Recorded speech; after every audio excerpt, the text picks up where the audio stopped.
बिन छोले।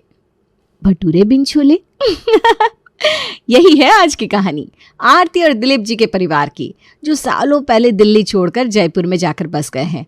लेकिन एक चीज है जो वो आज तक नहीं भुला पाए। समय समय पर उनको उसकी याद आती रहती है। ये दिल्ली वालों से बेहतर और कौन जान सकता है, वो है हमारे दिल्ली के छोले भटूरे। अरे आज तो संडे है आरती जी, बड़े जोरों की भूख लगी है, जल्दी से कुछ गर्मा गर्म लेकर आओ, भूख सहन नहीं हो रही। अरे आ रही हूँ, ये लीजिए आपके गर्मा गर्म छोले भटूरे। और आरती जी आकर डाइनिंग टेबल पर छोले भटूरे की प्लेट्स लगा देती है, जिसे देखकर प्रशांत और दिया का मुंह बन जाता है।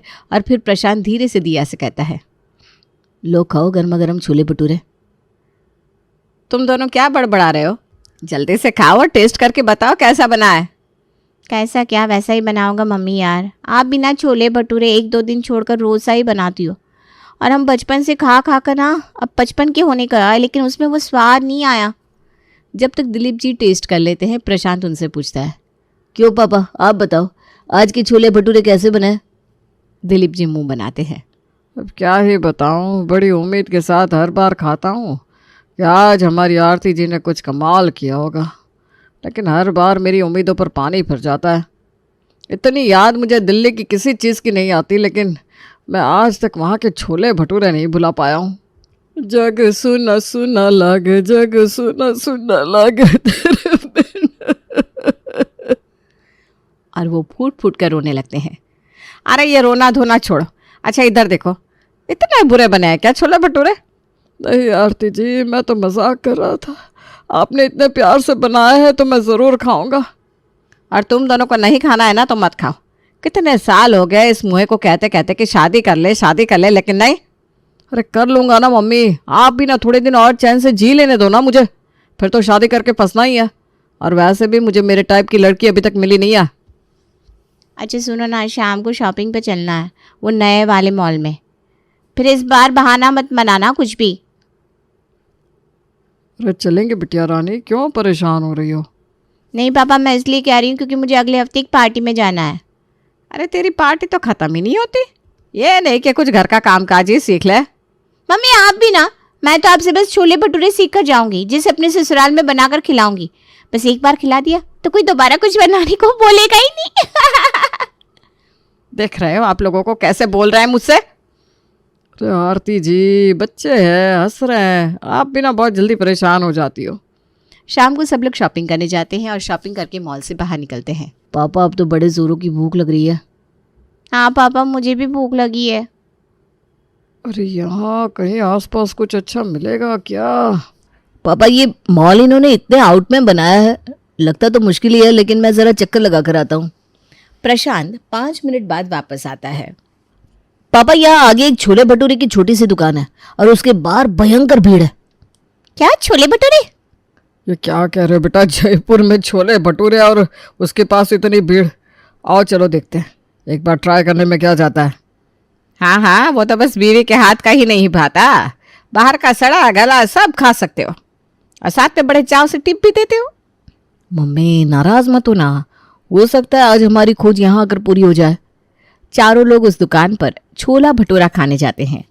अब थोड़ी ही देर में सामने छोला भटूरा की प्लेट आती है। जैसे ही दिलीप जी टेस्ट करते हैं, उनकी आंखों में चमक आ जाती है। आरती जी, आज तो क्या ही गजब हो गया। अरे आप खाकर देखिए जरा। हाँ पापा सही कह रहे हो, ये तो एकदम दिल्ली वाला टेस्ट है। सच में स्वाद तो है, इसमें कोई दो राय नहीं है। मम्मी इनसे सीख लो ना आप फॉर्मूला, मुझे बहुत अच्छा लग रहा है इसका टेस्ट, फिर मैं आपसे रोज़ बनवाया करूँगी।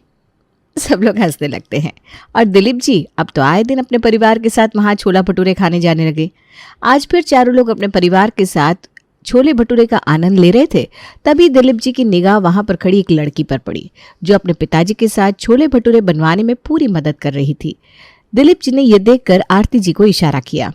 अरे देखिए ना आरती जी, बिटिया कितने अच्छे से अपने पिताजी की मदद कर रही है। हाँ सही कहा आपने, बड़ी ही संस्कारी बिटिया है।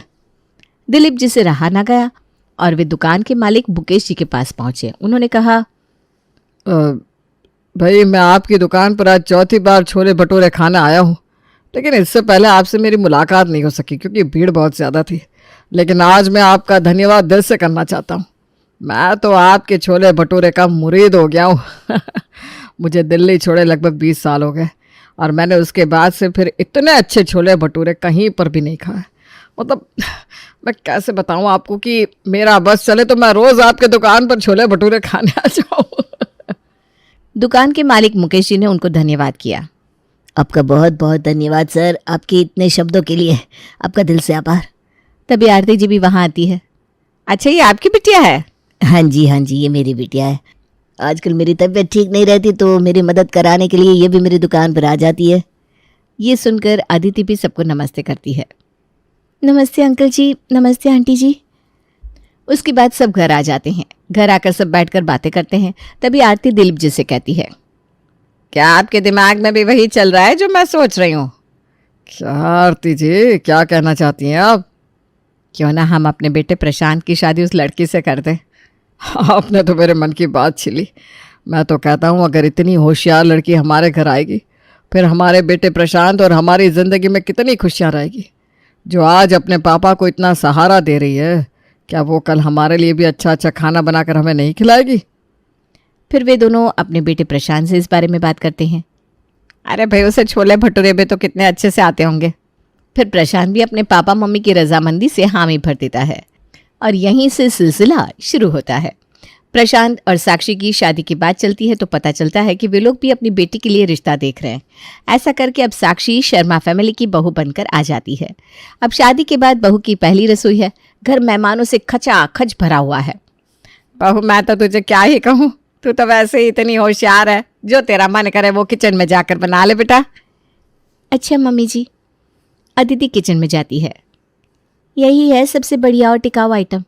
मीठा भी बना दिया और अब भटूरे भी रेडी है। सब मन से खा लो, पेट एकदम फुल, बार बार कोई झंझट नहीं। अब अदिति भटूरे तल रही थी तब आरती जी भी किचन में आ जाती है और अदिति के भटूरे देखकर कहती है, बहू, तूने तो मेरा दिल खुश कर दिया। मैं तो आज इतनी खुश हूँ कि मैं तुझे बता नहीं सकती। इतना फूले फूले भटूरे, अरे मेरा पूरा जीवन निकल गया, मेरे से कभी नहीं बने। न जाने मैंने कौन से पुण्य किए होंगे जो मुझे इतनी अच्छी बहू मिली है। अच्छा, अब जल्दी से ना थोड़े से छोले और बना ले, बाहर इतने सारे लोग हैं तो सब आराम से खा भी लेंगे। मम्मी जी इतनी जल्दी कहाँ बन पाएंगे छोले? उसके लिए तो छोले पहले भिगोने पड़ते हैं। मैं एक काम करती हूँ, आज आलू की सब्जी बना देती हूँ। हाँ अदिति बेटा, ये भी ठीक रहेगा। इतनी जल्दी छोले बनाना तो पॉसिबल नहीं लग रहा, तो फिर तू आलू की सब्जी बना ले।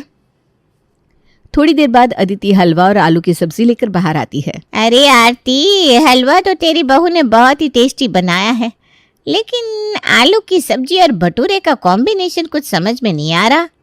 अरे कोई बात नहीं दीदी, आप भी ना खा लो शांति से। आज बहू की पहली रसोई है, इतना मीन मेख ना निकालो। हाँ, अपनी बहू की तरफदारी देखो पहले दिन से चालू हो गई। अरे इतनी तरफदारी भी ठीक बात ना है। तभी दिलीप जी बोलते हैं, इतने स्वादिष्ट छोले भटूरे तो मैं रोज़ अचार के साथ खा लूँ। कितने टेस्टी छोले भटूरे बनाए, एकदम सॉफ्ट सॉफ्ट, मुंह में रखते ही घुल जाए वैसे बनाए। और हलवा, आहा, हलवा तो ऐसा है कि सास बहू के हाथों में कोई फ़र्क ही ना कर पाए। आरती तभी अदिति की तरफ देखती है। बहू के रूप में मैं अपनी परछाई लाई हूँ जी। अरे रुक जाओ तुम अभी। अगर 20 दिन बाद तुमने मुझे फ़ोन ना किया तो मैं भी तेरी बड़ी बहन ना ठहरी। फिर इसी परछाई से तुम्हें डर ना लगने लगे तो कहना। सच में भाभी, आपके हाथ कहाँ है? मैं आपके हाथ चूमना चाहती हूँ।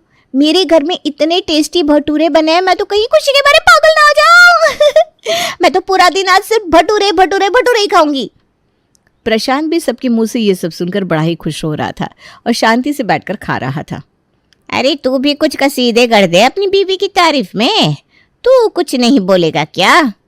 हाँ मौसी, यही कहूँगा कि आप लोगों को ये दिन मेरे कारण नसीब हुआ है तो आप सब मेरा शुक्राना अदा कर दो। अदिति भी वहीं खड़ी होकर ये सारी बातें सुन रही थी और मन ही मन खुश हो रही थी। लेकिन अदिति के खुश होने का कारण कुछ और ही था। आइए आप भी जानिए। 2 दिन बाद आरती जी को बाहर किसी काम से जाना था तो आरती जी ने अपनी नई नवेली बहू को पास बुलाकर कहा, बहू मैं ना आज मार्केट जा रही हूँ, वो बगल वाली सुषमा जी के साथ। तो आज शाम का खाना तू देख लेना, क्योंकि पापा जी को ना शाम का खाना टाइम पर चाहिए होता है, और प्रशांत और दिया भी आते होंगे। तो एक काम कर, शाम को छोले भटूरे ही बना ले, सब मन से खा लेंगे। ठीक है मम्मी जी, मैं बना दूंगी। इतना कहकर आरती जी अपने काम के लिए घर से निकल जाती है और उसके बाद अदिति खाने की तैयारी में लग जाती है। शाम होने पर सब लोग खाने की टेबल पर आते हैं और आज खाने में भटूरे के साथ बनी थी कद्दू की सब्जी। बहू, भटूरे तो तुम्हारे बहुत लाजवाब बने हैं, लेकिन ये भटूरे के साथ कद्दू की सब्जी कॉम्बिनेशन कुछ समझ में नहीं आया। हाँ अदिति, ये भटूरे के साथ कद्दू की सब्जी कौन खाता है? भटूरे बने थे तो थोड़े से छोले बना लेती ना, मज़ा आ जाता। प्रशांत और दिलीप जी इतनी जोर जोर से बातें कर रहे थे, तभी आरती जी भी बाहर से आती हैं। आज मुझे ना आने में बहुत लेट हो गया। चलिए, आप लोग खाना खा रहे हैं, ये देखकर मुझे बड़ा सुकून मिला। बड़ी चिंता सी हो रही थी। आप लोगों ने ठीक से खाना खा लिया ना? पेट तो भर गया ना? इतना कहकर आरती जी हाथ धोने वॉशरूम में चली जाती है और जब लौट कर आती है, ला अदिति बेटा, मुझे भी थाली लगा दे, बहुत जोरों की भूख लगी है। अरे आप दोनों से मैंने इतने सवाल पूछे, लेकिन आप दोनों के मुंह से एक शब्द नहीं निकला। भाई चक्कर क्या है? अभी जब खाने की थाली सामने आएगी तो ये चक्कर वक्कर सब खुद ही समझ लीजिएगा। इतना कहकर दिलीप जी वहां से चले जाते हैं। अब आरती जी की थाली लगकर आती है और उसमें थी सिर्फ कद्दू की सब्जी। अरे बहू, रोटी कहाँ है? और मैंने तो तुम्हें छोले भटूरे बनाने को कहा था, पर कद्दू की सब्जी और रोटी क्यों बनाई? अदिति किचन से ही जवाब देती है। वो मम्मी जी, मैं ना छोले भिगोना भूल गई थी, अभी गर्मा गर्म भटूरे तल कर ला रही हूँ आपके लिए। तब तक अदिति किचन से भटूरे लेकर आती है। लीजिए मम्मी जी, ये खाइए, भटूरे विद कद्दू की सब्जी। आरती जी मुंह बनाती है। अरे बहू, इससे तो अच्छा मैं 20 रुपए के गोलगप्पे ही खाकर आ जाती बाजार में। अरे वो सुषमा कितना जिद कर रही थी, खा ले खा ले, लेकिन मैंने उससे कहा नहीं। आज तो मेरी बहू ने छोले भटूरे बनाया है, मैं वही खाऊंगी जाकर। तभी दरवाजे से सुषमा की आवाज आती है। अरे आरती, तेरी थैली मेरे साथ चली गई थी, ये ले। अरे आइए आइए सुषमा जी, बैठिए। थैली के बहाने ही सही आप आई तो सही, वरना बगल में रहते हुए भी आप कभी नहीं आती। अरे मैं तो तेरे छोले भटूरे खाने आई हूँ। क्या बनाओ आपके लिए, चाय और कॉफ़ी? अरे नहीं नहीं, इसकी कोई ज़रूरत नहीं है, जो तू खा रही है मैं वही खा लूँगी। ये सुनकर आरती जी टेंशन में आ जाती है, लेकिन अब तो वो कुछ कर भी नहीं सकती थी। मैं तो सुषमा जी भटूरे और कद्दू की सब्जी खा रही हूँ, आपके लिए भी मंगवा देती हूँ। हैं? नहीं नहीं, भटूरे और कद्दू? अरे भाई, ये कौन सा कॉम्बिनेशन है, मुझे नहीं खाना। और सुषमा जी वहाँ से भाग जाती हैं।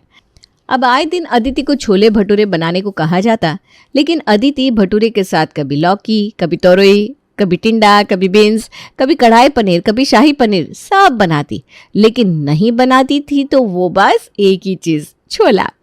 अब सारे घरे वाले बड़े परेशान, और उसमें भी सबसे ज़्यादा परेशान हमारे दिलीप जी, जिन्होंने अपने बेटे की शादी छोले भटूरे के लिए ही तो की थी। वो तो बड़ा ही ठकासा महसूस कर रहे थे। आज की सुबह सुबह बड़ी ही खुशी से दिलीप जी ने अदिति को अपने पास बुलाया और कहा, अदिति बेटा, आज मेरे बचपन के बड़े ही अजीज दोस्त आ रहे हैं, तो आज तुम छोले भटूरे बना लो। अदिति फिर से हाँ कह देती है, लेकिन अब नई जुगाड़ में लग जाती है कि आज क्या किया जाए। और फिर आज तो सवाल ससुर जी की दोस्ती का था। शाम होते होते ससुर जी के दोस्त भी आ गए और सब डाइनिंग पर भी आ गए, लेकिन सबके दिलों की धड़कनें बढ़ी हुई थी कि कहीं अदिति ने आज फिर से कोई नया कॉम्बिनेशन तो नहीं बना दिया। लेकिन ये क्या भैया, आज तो कॉम्बिनेशन एकदम परफेक्ट था। जी हाँ, आज थाली में छोले भटूरे ही थे। बहू, आज तो छोले भटूरे बहुत ही टेस्टी बना है। अरे महेश, थोड़े से और लेना। अच्छा, ये घर के छोले भटूरे, टेस्ट बहुत बढ़िया है यार, ये तो कहीं से भी नहीं लग रहे कि घर के हैं। फिर तो भाई प्रशांत, आरती, दिया सब एक साथ खाना खाने बैठ जाते हैं और बस खाते जाते हैं ऐसे कि जन्मों जन्म के भूखे हो। बहू, थोड़े से छोले और लाना ज़रा। हाँ बहू, मुझे भी थोड़े से चाहिए। पापा जी, लेकिन वो तो। क्या हुआ बहू, चुप क्यों हो गई? वो मम्मी जी, छोले खत्म हो गए। बहू, तुम्हें पता नहीं था कि आज घर में कोई आने वाला है तो छोले ज़्यादा बनाने चाहिए? अरे तो क्या मैं इतना खाता हूँ दिलीप, जो तू मेरी ऐसे बेइज्जती कर रहा है? अरे नहीं यार, मेरे कहने का वो मतलब नहीं था। देख, तब से देख रहा हूँ तुम लोग एक सेकंड के लिए भी रुक नहीं रहे हो। ऐसे खा रहे हो कि आज पहली बार बहू ने छोले भटूरे बनाए हो। सब एक दूसरे की शक्ल देखने लगते हैं और महेश जी नाराज होकर चले जाते हैं। तभी दिया किचन में जाती है और देखती है कि छोले तो अरे भाई माजरा ही कुछ और था। वो अपनी माँ को आवाज़ लगाती है। फिर आरती जी ये सारी बात बाहर आकर दिलीप जी को बताती है और दिलीप जी सीधा फ़ोन घुमाते हैं अपने समधी जी को। और अब घर में हाजिर है समधी जी। हाँ जी समधी जी, आज आपने मुझे इतने अर्जेंट में क्यों बुलाया? सब ठीक तो है ना? ऊपर से आप बोले कि मैं अदिति को कुछ न बताऊं, तो आखिर बात क्या है? आवाज़ सुनकर अदिति भी आ जाती है। हमारे साथ बहुत बड़ा धोखा हुआ है। आप लोगों ने हमें धोखा क्यों दिया ये बताइए बस। अरे कैसा धोखा? मैं कुछ समझा नहीं। अरे आपकी बेटी के आगे हम इतना माथा पटक पटक कर रह गए, लेकिन उसने कभी भी छोले नहीं बनाए, बल्कि उसके साथ ऐसे ऐसे अतरंगी कॉम्बिनेशन बनाए कि हम तो छोड़ो हमारे पड़ोसी तक सुनकर भाग गए। और आज जैसे तैसे बनाए भी तो इतने कम कि हमारे मेहमान भूखे चले गए। अरे तो आप इतना परेशान क्यों हो रहे हो इसमें? और आप तो ऐसे बोल रहे हैं जैसे आपने हमारी बेटी से शादी छोले भटूरे के लिए ही की थी।